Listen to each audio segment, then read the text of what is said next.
आज की इस वीडियो में मैं सरवाइव करने वाला हूँ 100 डेज, वो भी माइनक्राफ्ट हार्डकोर में, बट इन 16x16 बॉर्डर। तो इस बॉर्डर की खास बात यह है कि ये दिन गुजरने के साथ ही बड़ा होता रहेगा और मुझे नई से नई चीजें एक्सप्लोर करने के लिए मिलती रहेंगी। तो इन 100 डेज में मुझे लास्ट तक सरवाइव करना है और एक्सपेंड होने वाले एरिया को ट्रांसफॉर्म करना है।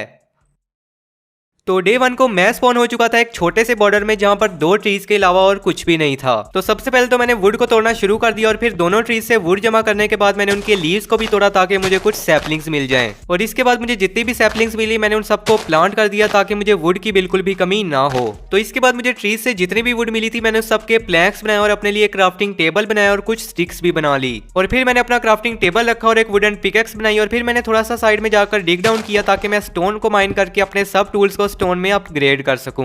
काफी ज्यादा स्टोन माइन करने के बाद मैं ऊपर आ गया और फिर मैंने अपने क्राफ्टिंग टेबल पर जाकर अपने सब टूल्स को स्टोन में अपग्रेड करना शुरू कर दिया। इसके बाद मेरे बॉर्डर में जितनी भी ग्रास थी मैंने उसको तोड़ना शुरू कर दिया ताकि मुझे कुछ सीड्स मिल जाएं और फिर मुझे जितने भी सीड्स मिले मैंने उन सब सीड्स को प्लांट कर दिया। और अब क्योंकि मेरा बॉर्डर काफी ज्यादा छोटा था तो मुझे ऊपर तो कुछ सामान नहीं मिलने वाला था, इसलिए मैं सीधा ही माइनिंग के लिए चला गया। थोड़ी देर ही डिग डाउन करने के बाद मुझे कुछ कोल मिला तो मैंने उस सारे कोल को माइन कर लिया और फिर मैं जैसे ही थोड़ा सा नीचे गया तो मेरी पिकेक्स टूट गई। तो मैंने जल्दी से अपने लिए एक नई पिकेक्स बनाई और फिर मैं जैसे ही थोड़ा सा नीचे गया तो मुझे कुछ आयरन मिला तो मैंने उस सारे आयरन को भी माइन कर लिया। उसके बाद मैंने एक फर्नेस बनाया और मुझे जितना भी आयरन मिला था मैंने उस सारे आयरन को स्मेल्ट होने के लिए रख दिया और अपने लिए एक आयरन की पिकेक्स बनाई। और फिर मैंने काफी दिनों तक आयरन और कोल माइन किया ताकि मैं अपने लिए आयरन का आर्मर बना सकूं और अपने सब टूल्स को भी आयरन में अपग्रेड कर सकूं। बहुत ज्यादा दिनों तक माइनिंग के बाद अब मैंने काफी ज्यादा सामान जमा कर लिया था तो इसके बाद मैं सीधा ही ऊपर आ गया। इसके बाद मैंने जितना भी आयरन माइनिंग से जमा किया था मैंने उस सारे आयरन को स्मेल्ट होने के लिए रख दिया और अब मेरा बॉर्डर काफी ज्यादा एक्सपैंड हो चुका था और इसमें काफी ज्यादा ट्रीज आ चुके थे तो मैंने उन सब ट्रीज को तोड़ना शुरू कर दिया। और इसके बाद मुझे जितनी भी सैपलिंग्स मिली मैंने उनको प्लांट कर दिया और तभी मुझे एक एप्पल भी मिला तो मैंने उसको खाकर अपनी भूख को मिटाया। और अब मेरा आयरन भी स्मेल्ट हो चुका था तो मैंने उसको फर्नेस से निकाला और फिर मैंने अपने क्राफ्टिंग टेबल पर जाकर अपने लिए आयरन का आर्मर बनाया और अपने सब टूल्स को भी आयरन में अपग्रेड कर लिया। और अब गाइस फाइनली मेरा फुल आयरन का आर्मर बन चुका था और मेरे सब टूल्स भी आयरन में अपग्रेड हो चुके थे। तो इसके बाद मैं अपने क्राफ्टिंग टेबल पर गया और फिर मैंने कुछ चेस्ट बनाई और फिर मैंने उन चेस्ट को अपने फर्नेस के साथ लगाया और फिर मेरी इन्वेंट्री में जितना भी फालतू सामान था मैंने उस सारे सामान को उस चेस्ट में स्टोर कर दिया। और अब मैंने देखा कि रात हो रही है और मेरे पास सोने के लिए बेड भी नहीं था और यहाँ पर सरवाइव करना मेरे लिए काफी ज्यादा मुश्किल होने वाला था, इसलिए मैं सीधा माइनिंग के लिए चला गया। थोड़ा सा ही नीचे जाने के बाद मुझे कुछ ज़ोंबीज की आवाज आई तो मैंने इधर उधर माइन किया और तभी मुझे एक केव मिली तो मैंने जल्दी से अपनी शील्ड लगाई और फिर मैं जैसे ही थोड़ा सा आगे गया तो मैंने देखा कि यहाँ पर बहुत ज्यादा मॉब्स थे और इन्होंने मुझे देखते ही मुझ पर अटैक कर दिया। तो मैंने जल्दी से अपनी शील्ड को अपने हाथ में लिया और फिर मैं जैसे ही थोड़ा सा आगे गया तो अचानक वहाँ पर एक क्रीपर फट गया और सब मॉब्स मर गए। इसके बाद वहाँ पर और भी काफी ज्यादा मॉब्स आ गए तो मैंने उनको मारना शुरू किया लेकिन अचानक ही वहाँ पर एक क्रीपर आकर फट गया और मैं सिर्फ हाफ हार्ट पर बचा। और तभी मुझ पर एक स्केलेटन ने भी अटैक कर दिया तो मैंने उसको मार दिया और फिर मैं जल्दी से वहाँ से अपनी जान बचाकर भागा। और फिर थोड़ा सा ही दूर आने के बाद मैं कुछ ब्लॉक्स लगाकर छुप गया और मैंने अपनी हेल्थ को बढ़ाया। और उसके बाद मैंने अपने लिए एक और शील्ड बना ली क्योंकि मेरी पुरानी शील्ड बिल्कुल टूटने वाली थी। तो इसके बाद मुझे कुछ आयरन मिला तो मैंने उस सारे आयरन को माइन कर लिया और फिर मैं दोबारा से डिग डाउन करना शुरू हो गया। काफी ज्यादा नीचे आने के बाद मैंने डीप स्लेट को माइन करना शुरू कर दिया क्योंकि अब मुझे एक मॉब फार्म बनाना था जिसकी वजह से मुझे काफी ज्यादा फूड मिल सकता था।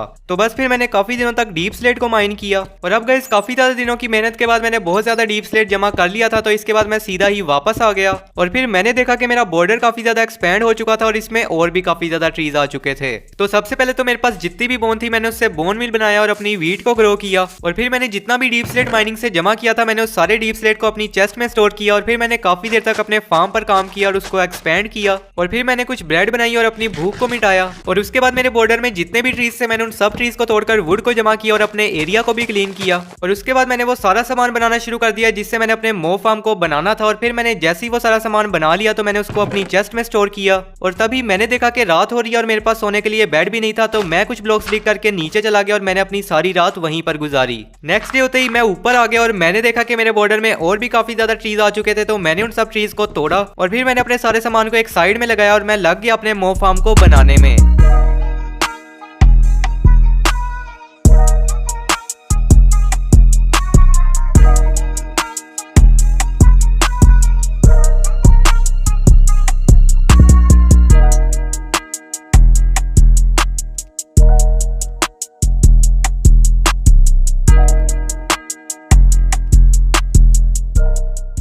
काफी ज्यादा दिनों की मेहनत के बाद अब गाइस फाइनली मेरा मो फार्म बनकर रेडी हो चुका था, लेकिन अभी ये काम नहीं करने वाला था क्योंकि अभी मुझे इसके लिए वाटर बकेट की जरूरत थी और वाटर अभी तक मुझे इस वर्ल्ड में नहीं मिला था। तो इसके बाद मैं अपने मो फार्म से बाहर आ गया और तभी मुझे एक क्रीपर की आवाज आई और मुझे पता चला कि मेरे पीछे काफी ज्यादा मॉब्स पड़ गए थे। तो मैं जल्दी से एक ट्री के ऊपर चढ़ गया और फिर मैंने एक एक करके सब मॉब्स को मारना शुरू कर दिया। और उसके बाद मेरे पीछे जो क्रीपर्स पड़े थे मैंने उनको भी मारना शुरू किया, लेकिन तभी अचानक एक क्रीपर फट गया और मुझे पता चला कि मेरे बॉर्डर में एक पिग भी आया था, लेकिन अब वो मर चुका था। तो इसके बाद मैंने उस एरिया को रिपेयर किया और फिर मुझे अपने बॉर्डर में कुछ शीप्स दिखाई दी, तो मैंने जल्दी से कुछ वीट ली और मैं उनको अपने पीछे लेकर आया और फिर मैंने कुछ फेंस लगाकर उनको बंद किया और उनको ब्रीड कर दिया। और अब गाइस मुझे अपने फार्म को चलाने के लिए पानी ढूंढ कर लाना था, लेकिन उससे पहले मुझे काफी ज्यादा भूख लग रही थी। तो मैंने कुछ लीव्स को तोड़ा और मुझे वहां से एक एप्पल मिला, तो मैंने उसको खाकर अपनी भूख को मिटाया। और फिर मेरे पास जो पोर्क चॉप था मैंने उसको अपने फर्नेस में पकाया ताकि मैं अपनी हेल्थ को बढ़ा सकूं। और फिर मैं सीधा चला गया पानी को ढूंढने के लिए। थोड़ा सा ही नीचे आने के बाद मुझे कुछ आयरन मिला, तो मैंने उस सारे आयरन को माइन कर लिया। और फिर मैं जैसे ही थोड़ा सा नीचे गया तो मैं अचानक पानी में गिर गया। और गाइस मुझे तो लग रहा था कि इसको ढूंढना काफी ज्यादा मुश्किल होने वाला है, लेकिन ये बहुत ही ज्यादा आसान था। तो बस फिर मैंने जल्दी से कुछ फर्नेस बनाया और फिर मेरे पास जितना भी आयरन था मैंने उसको स्मेल्ट किया और कुछ बकेट्स बना ली। उसके बाद मैंने अपनी बकेट्स को पानी से भरा और वहां पर जितने भी ग्लो स्क्विड थे मैंने उनको भी मारा और फिर मैं सीधा वापस आ गया। उसके बाद मैं जैसे ही ऊपर आया तो मुझ पर काफी ज्यादा स्केलेटन्स और ज़ॉम्बीज ने अटैक कर दिया, तो मैंने जल्दी से उन सबको मार दिया। और उसके बाद मैंने एक अनलिमिटेड वाटर का सोर्स बनाया और फिर मैंने अपने मो फार्म के अंदर जाकर भी पानी डाल दिया ताकि वो भी चलना शुरू हो जाए। उसके बाद मैंने अपने सारे एरिया में टॉर्चेस लगा दी ताकि यहाँ पर मॉब स्पॉन ना हो। और फिर मेरे पास जितनी भी बोन थी मैंने उससे बोन मिल बनाया और अपनी वीट को ग्रो किया। और फिर मैंने काफी देर तक अपने फार्म पर काम किया और उसको एक्सपेंड किया। और फिर मैंने कुछ ब्रेड बनाकर अपनी भूख को मिटाया। और अब मेरे बॉर्डर में और भी काफी ज्यादा ट्रीज आ चुके थे, तो मैंने उन सब ट्रीज को तोड़ना शुरू कर दिया। ट्रीज को तोड़ते हुए मैंने देखा कि मेरे मॉब फार्म के अंदर काफी ज्यादा मॉब्स आ चुके थे, तो मैं जल्दी से वहां पर गया और फिर मैंने उन सबको मारकर एक्सपी जमा की। और उसके बाद मुझे उनको मारकर जितनी भी बोन मिली मैंने उसे बोन मिल बनाया और अपनी वीट को ग्रो किया। और फिर मैंने सब सीड्स को रीप्लांट कर दिया और अपने लिए कुछ ब्रेड बनाई और अपनी भूख को मिटाया। और उसके बाद मैंने देखा कि मेरे बॉर्डर के अंदर एक चिकन आ चुकी थी, तो मैं जल्दी से उसको सीड दिखाकर अपने पीछे लाया और उसको फेंस के अंदर बंद कर दिया। और फिर मैंने कुछ आयरन की पिकैक्स बनाई और मेरी इन्वेंट्री में जितना भी फालतू सामान था मैंने उस सारे सामान को अपनी चेस्ट में स्टोर कर दिया। और फिर मैं चला गया सीधा डायमंड की माइनिंग के लिए। थोड़ा सा ही नीचे जाने के बाद मुझे कुछ आयरन और गोल्ड मिला, तो मैंने उसको माइन कर लिया। और फिर मैं जैसे ही थोड़ा सा और नीचे गया तो अचानक मैं एक माइन शाफ्ट में पहुंच गया। तो सबसे पहले तो मुझे यहाँ पर कुछ स्ट्रिंग्स मिली, तो मैंने उनको तोड़ लिया ताकि मैं इससे वूल बनाकर अपने लिए बेड बना सकूं। और इसके बाद मैंने इस माइन शाफ्ट को और भी ज्यादा एक्सप्लोर किया, लेकिन अभी मेरा बॉर्डर काफी ज्यादा छोटा था तो मुझे इसमें कोई भी खास सामान नहीं मिला। तो इसके बाद मैंने दोबारा डिग डाउन करना शुरू कर दिया क्योंकि अब मुझे डायमंड्स को माइन करना था। लेकिन तभी अचानक मैं एक एंशिएंट सिटी में पहुंच गया और यहाँ पर आते ही मैं काफी ज्यादा खुश था क्योंकि यहाँ से मुझे काफी अच्छा सामान मिल सकता था। लेकिन उसी के साथ मुझे काफी ज्यादा संभल कर रहना था क्योंकि यहाँ पर वार्डन किसी भी वक्त स्पॉन हो सकता था। तो इसके बाद मैं जैसे ही थोड़ा सा आगे गया तो मुझे वहां पर एक चेस्ट मिली, तो मैंने उसको खोला और वहां पर मुझे कुछ डायमंड का सामान मिला, तो मैंने उस सारे सामान को ले लिया। और उसके बाद मैं जैसे ही ऊपर गया तो मुझे वहां पर एक और चेस्ट मिली, तो मैंने उसको खोला और फिर मैं जैसे ही उसमें से सामान लेने लगा तो अचानक वहां पर वार्डन स्पॉन हो गया और वो बिल्कुल मेरे सामने स्पॉन हुआ था। और अब तो मुझे लग रहा था कि मेरा बचना बिल्कुल नामुमकिन है। तो मैंने काफी देर तक क्राउच करके रखा, लेकिन अभी भी वार्डन मुझे डिटेक्ट कर रहा था और वो मेरे पीछे पीछे आ रहा था। तो इसके बाद मैं उसको इसी तरह अपने पीछे पीछे लाते हुए नीचे ले गया और फिर जैसे ही वार्डन नीचे आ गया तो मैं जल्दी से भागकर ऊपर चला गया और फिर मैंने उसके ऊपर आने के रास्ते को बंद कर दिया। और इसके बाद वहां पर जितने भी स्कल्क सेंसर लगे हुए थे मैंने उनको भी तोड़ना शुरू किया, लेकिन तभी अचानक वार्डन ने मुझे सोनिक बूम मारा और मैं बहुत ही मुश्किल से बचा। और अब अगर मैं नीचे रहता तो वार्डन मुझे किसी भी वक्त मार सकता था, तो मैं जल्दी से भागकर ऊपर चला गया और अब मुझे किसी भी चीज को नहीं तोड़ना था क्योंकि वार्डन मुझ पर अटैक कर सकता था।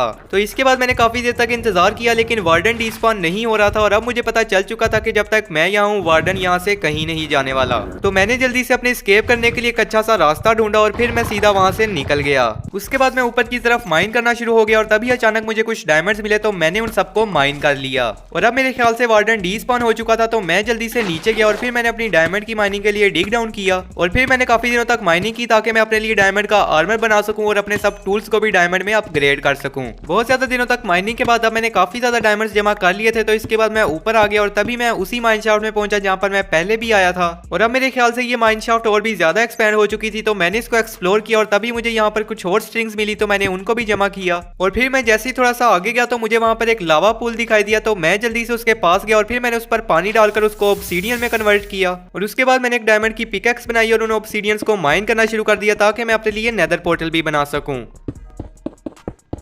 ऑब्सीडियंस को माइन करने के बाद मैंने माइन शाफ्ट को दोबारा से एक्सप्लोर किया, लेकिन मुझे वहां पर कुछ भी खास नहीं मिला, तो मैं सीधा वापस आ गया। इसके बाद मैं जैसे ही वापस आया तो मैंने देखा कि मेरा बॉर्डर काफी ज्यादा एक्सपेंड हो चुका था और मेरी वीट भी ग्रो हो चुकी थी। तो मैंने जल्दी से जाकर अपनी चेस्ट को खोला और फिर मुझे जितना भी सामान माइनिंग से मिला था मैंने उस सारे सामान को अपनी चेस्ट में स्टोर कर दिया। और उसके बाद मैं अपने क्राफ्टिंग टेबल पर गया और फिर मैंने अपने लिए डायमंड का आर्मर बना लिया और अपने सब टूल्स को भी डायमंड में अपग्रेड कर लिया। और अब गाइस फाइनली मेरे पास फुल डायमंड का आर्मर आ चुका था और मेरे सब टूल्स भी डायमंड में अपग्रेड हो चुके थे। तो इसके बाद मेरे बॉर्डर के अंदर जितने भी ट्रीज थे मैंने उन सबको तोड़ना शुरू कर दिया और तभी मुझे एक पिग दिखाई दिया। तो मैंने जल्दी से कुछ ब्लॉक्स लिख करके उसको वहां पर बंद कर दिया ताकि वो कहीं पर भी भाग ना जाए। और उसके बाद मैंने जल्दी से जाकर एक बोट बनाई और फिर मैंने उस पिग को उस बोट के अंदर बिठा दिया ताकि वो बिल्कुल भी डिस्पॉन ना हो। तो इसके बाद मैंने दोबारा से ट्रीज को तोड़ना शुरू कर दिया और तभी गाइस थोड़ी ही देर गुजरने के बाद रात हो गई। तो मैंने जल्दी से अपनी चेस्ट को खोला और उसमें से स्ट्रिंग निकाली और फिर गाइस मैं अपने क्राफ्टिंग टेबल पर गया ताकि मैं वूल बना सकूं। लेकिन गाइस तभी अचानक मुझ पर एक ज़ॉम्बी ने अटैक कर दिया। तो मैंने जल्दी से उस ज़ॉम्बी को मार दिया और फिर मैंने अपने लिए एक बेड बनाया और उस पर सो गया।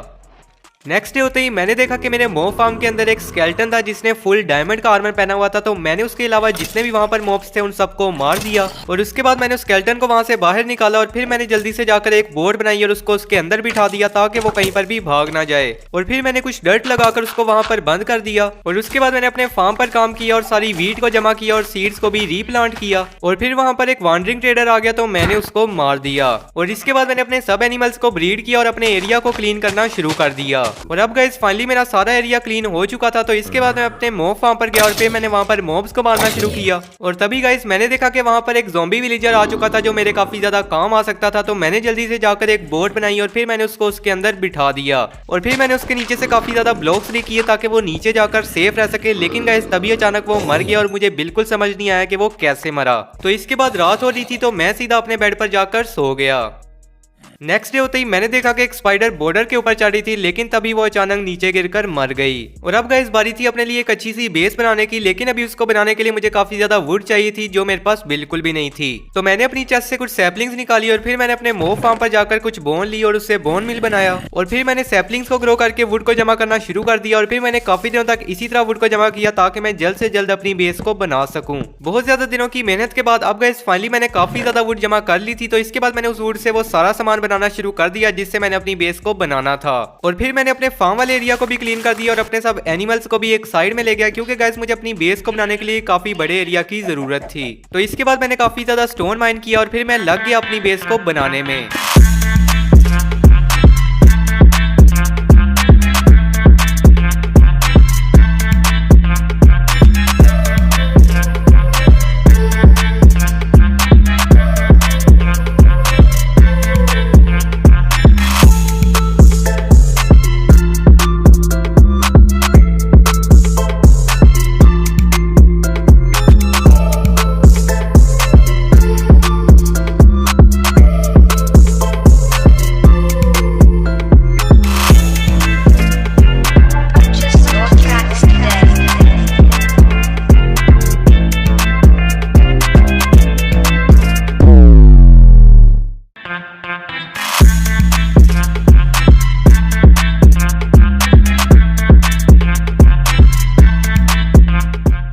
बहुत ज्यादा दिनों की मेहनत के बाद अब गाइस फाइनली मेरी ये बेस बन चुकी थी जो देखने में काफी ज्यादा अच्छी थी और इसको बनाने में भी काफी ज्यादा मेहनत लगी थी। तो इसके बाद मैं अपने घर के अंदर गया और फिर मैंने अपनी चेस्ट को खोला और उन ऑब्सीडियंस को निकाला जिनको मैंने माइन किया था। और फिर मैंने अपना नेदर पोर्टल बनाना शुरू किया और एक फ्लिंट एंड स्टील बनाया और फिर मैंने अपने पोर्टल को इग्नाइट किया और मैं सीधा चला गया नेदर में। नेदर में जाते ही मैंने देखा कि मुझे काफी अच्छा स्पॉन मिला था और यहाँ पर मुझे किसी भी तरह का कोई भी खतरा नहीं था। तो इसके बाद मैंने जैसे ही इधर उधर देखा तो मुझे पता चला कि मेरे पोर्टल के बिल्कुल सामने ही नेदर फोर्ट्रेस था जो मेरे लिए बिल्कुल अनबिलीवेबल था और ये मेरी माइनक्राफ्ट की हिस्ट्री में पहली दफा हुआ था। तो मैं जल्दी से उस फोर्ट्रेस के पास जाना शुरू हो गया और तभी मुझे कुछ पिगलिन्स दिखाई दी और मुझे याद आया कि मेरे पास गोल्ड का कोई भी सामान नहीं है और ये सब मुझ पर अटैक करेंगे। तो मैं जल्दी से अपने पोर्टल की तरफ आ गया और फिर वापस आते ही मैंने अपनी चेस्ट को खोला और उसमें से गोल्ड निकाला और फिर मैंने उसको स्मेल्ट होने के लिए रख दिया और उसके बाद मैंने अपने लिए गोल्ड के बूट्स बनाए और फिर मैं सीधा चला गया नेदर में। इसके बाद मैं सीधा चला गया फोर्ट्रेस की तरफ और वहां पर जाते ही मैंने उसको एक्सप्लोर करना शुरू कर दिया, लेकिन तभी मेरे पीछे कुछ होगलिन्स पड़ गए तो मैंने उनको मार दिया।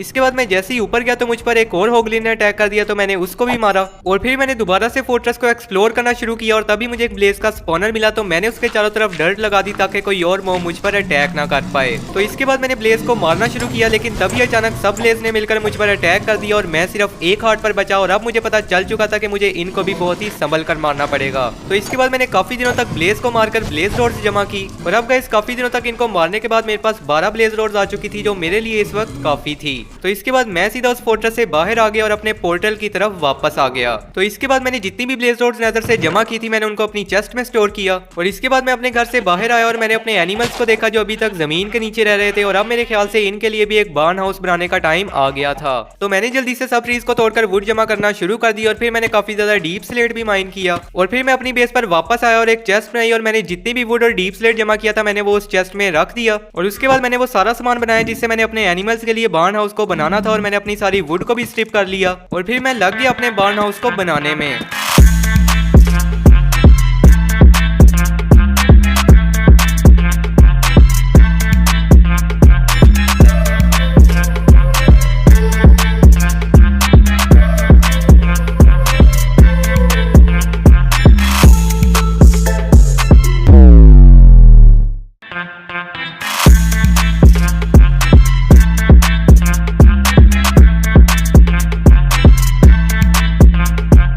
फाइनली गाइस बहुत ज्यादा दिनों की मेहनत के बाद अब मेरा ये बार्न हाउस बन चुका था जो देखने में काफी ज्यादा ही अच्छा था। लेकिन गाइस अभी तक मैं अपने एनिमल्स को यहाँ नहीं लाया था और अब बारी थी उनको इसके अंदर लाने की। तो इसके बाद मैं अपने सब एनिमल्स को खाना दिखाते हुए उनके नए घर के अंदर ले आया और फिर मैं जल्दी से अपनी बेस के अंदर गया और मेरे पास जो पिग थे मैं उनको भी वहां पर ले आया और एक फेंस के अंदर बंद कर दिया और इसके बाद मैंने अपने सब एनिमल्स को ब्रीड कर दिया और फिर मैं अपनी बेस के अंदर गया और मैंने अपने फार्म पर काम करना शुरू किया और सारी वीट को तोड़ा और उसके सीड्स को भी रीप्लांट कर दिया। और अब गाइस बहुत ज्यादा दिनों तक अपने फार्म पर काम करने के बाद मैंने काफी ज्यादा वीट जमा कर ली थी। तो इसके बाद मैं अपने बार्न हाउस में गया और मैंने अपने सब एनिमल्स को भी ब्रीड कर दिया और अब गाइस मेरा बॉर्डर काफी ज्यादा एक्सपेंड हो चुका था। तो मैंने सोचा कि क्यों ना उसी एंड सिटी में दोबारा जाया जाए जहां पर मैं पहले गया था, क्योंकि अब मुझे वहां पर और भी काफी अच्छा सामान मिल सकता था। तो इसके बाद मैंने उस टनल को ढूंढा जहां से मैं पहले एंशिएंट सिटी में गया था और फिर मैं सीधा ही वहां से नीचे चला गया। तो इसके बाद नीचे जाते ही मैं उस माइन शाफ्ट में पहुंचा जहां पर मैं पहले भी आया था। तो मैंने उसको एक्सप्लोर किया और तभी मुझे एक स्पाइडर स्पॉनर मिल गया। तो मैंने जल्दी से जाकर वहां पर जितनी भी स्पाइडर थी उन सबको मार दिया और उनके स्पॉनर पर टॉर्चेस लगा दी और फिर वहां पर जो चेस्ट थी मैंने उनको खोला और मुझे वहां से जो भी सामान मिला मैंने उस सारे सामान को ले लिया